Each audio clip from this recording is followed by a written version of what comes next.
If you are a healthcare professional in the UK, you are going to have to renew your HCPC registration at one point or the other. And right now, it's the time for physios, but the HCPC regularly runs its renewal cycles for different professionals throughout the year. So today's video is going to give you step-by-step guidance on how you are meant to fill out the renewal process and what are the steps that you need to be aware about. It's going to talk you through the exact process, and if you are interested in it, do not forget to watch this video all the way to the end.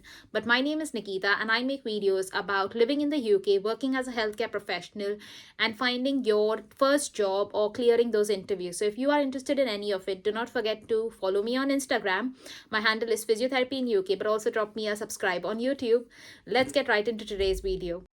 So, as you can see, it is the time for HCPC renewal, and HCPC will send you an email whenever it is time for your renewal cycle to occur. Now, as a rule of thumb, different professionals have different registration times and renewal times. So, for example, physios will have it somewhere now, sort of between February to March, whereas OTs would have had it earlier in the year last year. So, depending on which profession you practice, the months in which your renewal will come up will be different. So for example, this is the sort of email that you would receive generally from HCPC. Now, if you want to sort of renew your application, what you simply need to do is click on Start Renewal Now. Once you've clicked on that, it should take you to the page. Once you fill in your details, you just need to click on Sign In and wait for an OTP code to arrive. Now, once it says Send Code, you should receive an OTP code. Put those details in.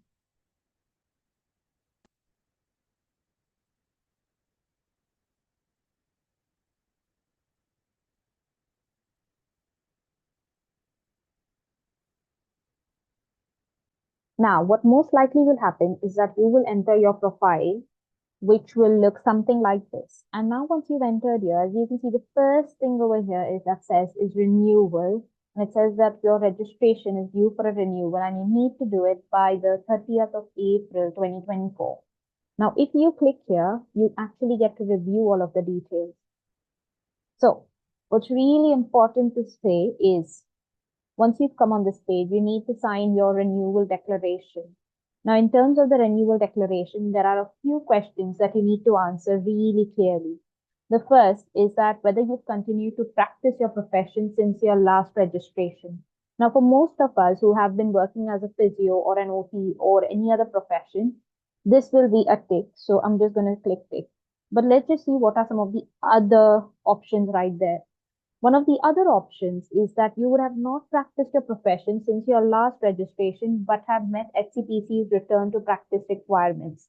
Now, this is an option usually for people who have been on maternity leave or extended leave for any other reason. So, leave for more than about 3 to 6 months and they've been out of practice. And following them being out of practice, what essentially does happen in the UK is that they are required to complete something known as HCPC's return to practice requirements, which might be a period of shadowing or it might be some form of formal assessment, but this is usually decided at a trust level at where they are going to start working. Another option that you might have is that obviously you've not practiced your profession since the last registration, but will comply with HCPC's return to practice requirements within the next 6 months. So now, again, this is more of an option for people who are looking to start working again within the registration cycle. So within the sort of next 6 months after their HCPC has been renewed.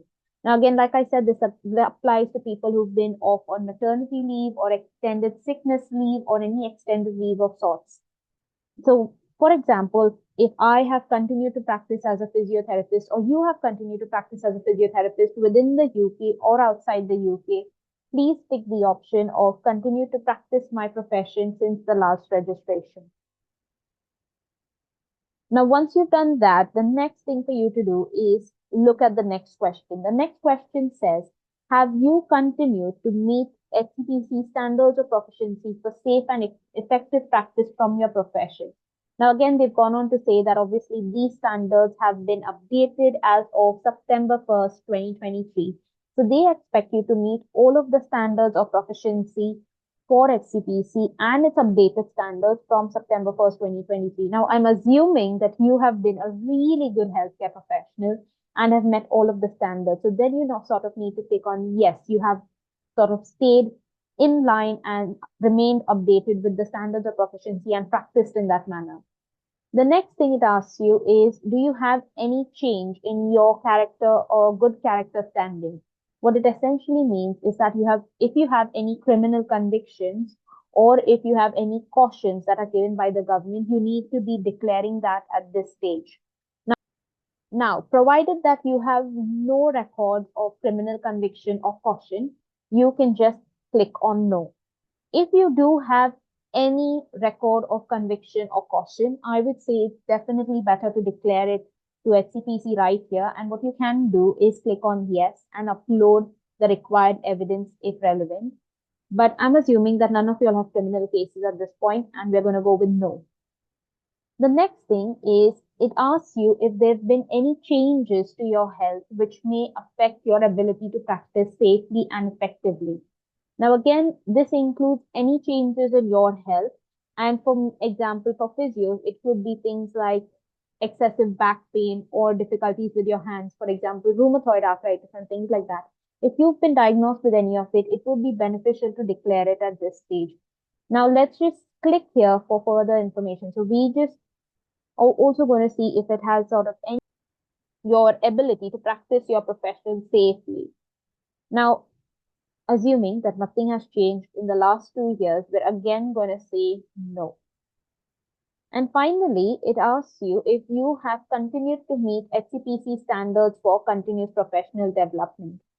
Now, as a part of being registered by HCPC, what you need to do is continuously keep updating yourself on evidence-based practice and updates to physiotherapy or any other profession that you're practicing. Now, we will say that yes, you have been quite good, you've kept up to date, and you have continuous professional development experience. So we are going to say yes right there. Now, just to give you a bit of understanding over here, HCPC does not have a very fixed criteria on how much of CPD you need to be completing and what sort of levels of it you need to be doing. So whenever it will ask you or call you out to submit this evidence, you should personally contact HCPC, write them an email, and ask them for further guidance about it.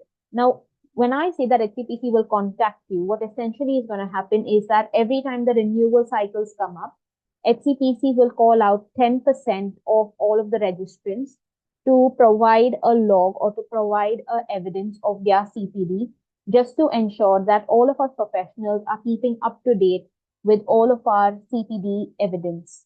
And like I said, when this does come up, HCPC will send you an email. So always make sure that you have continuously sort of kept a check on the email that is linked to your HCPC profile, because you are given, I think, about 6 months to submit this evidence. However, you need to remember that this is the evidence that you would have gathered over 2 years, which might take a bit of time for you to collate.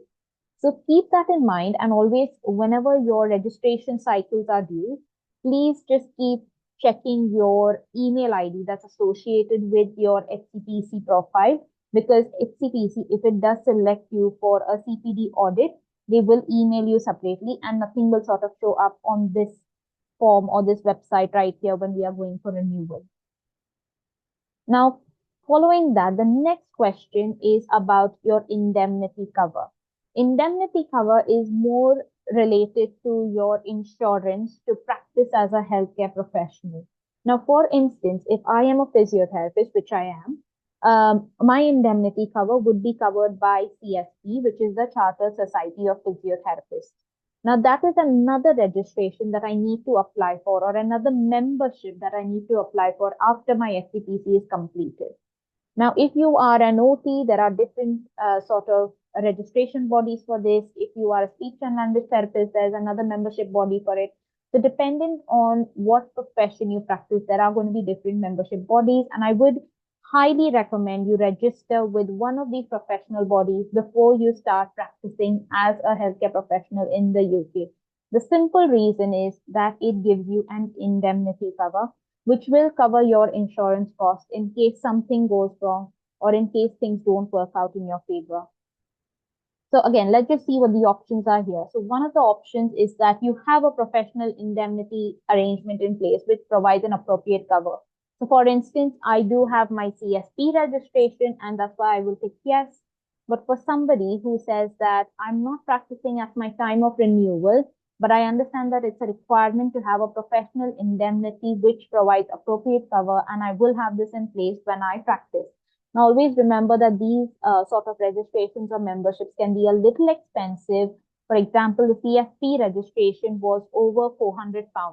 So say, for example, if I am not practicing right now at the time of renewal, I might not have my CSP registration because it's an annual registration. So it happens on a yearly basis, whereas HCPC happens once every 2 years. And even though at the time of renewal, I think that in 6 months' time, I'm potentially going to start working, I can then start my CSP membership at that point of time. So then you need to pick the second option and not the first one. Hope that makes sense. If it doesn't, let me know in the comment section below and I will try to clear it out a bit more. The next thing for you to do is you need to sort of sign your declaration. So this is just saying that you declare that all of the information provided by you is true and accurate, and understand that fraudulently procuring an entry into the HCPC registration is a criminal offense. So you just need to restate that all of the information that you provided is true. Click on that and let's move down further. Now, as you can see in terms of the payment breakdown, like I said, HCPC covers your registration for 2 years. So to sort of understand what is the total cost for it, what you can do is that you can pay the total cost of your HCPC registration at one go.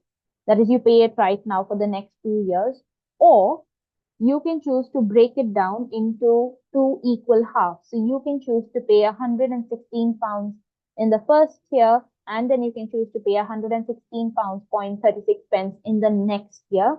It's entirely up to you if you would like to do that. Within the UK, we have a system known as direct debit, which allows us to do that, which is essentially you will lock your bank details onto the HCPC website and they will directly just deduct the money when the date comes to be deducted. I am personally not sure if this is applicable in other countries, for example, India, Pakistan, Bangladesh. So you need to sort of check this out before you decide to do it. But like I said, if you decide to not split the cost up and you say, yes, I'm going to pay all of the money at this go, what you need to do is pay the total amount of 232.72 pence. Another option is that you can split the amount across 4 installments, so sort of every 6 monthly. And like I said, it's entirely up to you. You can choose to do it the way you like. I would say personally, if you have the money, go ahead and do it all in one go, because then you're not worried about if your direct debit payments are failing or if it's not set up in the right way, which might risk your HCPC registration. Because if you do not make these payments and if you lose your HCPC registration, you're going to have to do the entire process of HCPC application right from the start. So just be mindful of that as a word of caution from me. Now, once we've done that, what we are going to do is click on Submit Renewal.